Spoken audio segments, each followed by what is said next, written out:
Hello everyone. Today I will be walking through our design process for the claw mechanism of a robot for the ultimate goal FTC season. So let's start with the first step in the engineering process, which is identifying the problem that needs to be solved. Our robot needed to move a wobble goal, which started on the robot, and pick it up and lift it over the field perimeter at the end of the game. It's really important to identify exactly what problem needs to be solved, so you don't waste resources on a function that is not needed. We also knew that we would be limited to the use of servos, as FTC restricts the use of motors to 8, and we had used all of these for the other mechanisms. Our team decided that the best solution to this problem is a claw, as it is relatively simple and has no major drawbacks. After this, we brainstormed ideas for the claw. We shared these ideas through sketches and rough SolidWorks models.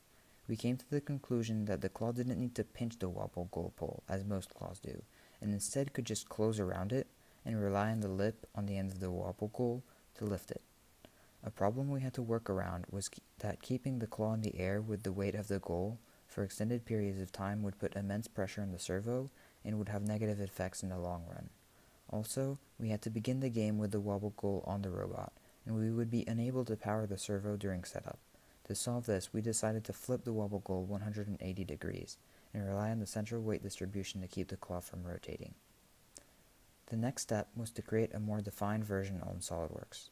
Our team uses SolidWorks to create 3D models of designs we come up with. We mostly did this so we would know what parts to order from a GoBuilder, and so we could build with less surprises.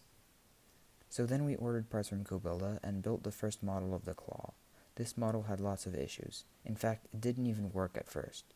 We had to make some improvised modifications in order to mount it to the robot in a manner that kept the gears aligned correctly. We spent some time identifying the shortcomings of the design. We had to add a second support to keep the axle stable. We noticed that the claw didn't have the reach to grab the wobble goal, and attached it to the side of the drive base instead of the top to accommodate.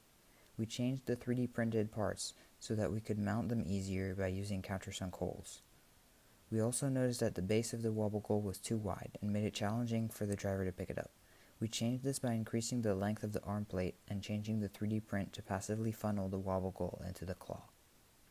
Thank you for watching our video explaining the design process our team went through for our claw mechanism. We will be making more videos like this one for other aspects of our robot. If you enjoyed the video, please consider liking it, subscribing, or leaving your thoughts in the comment section.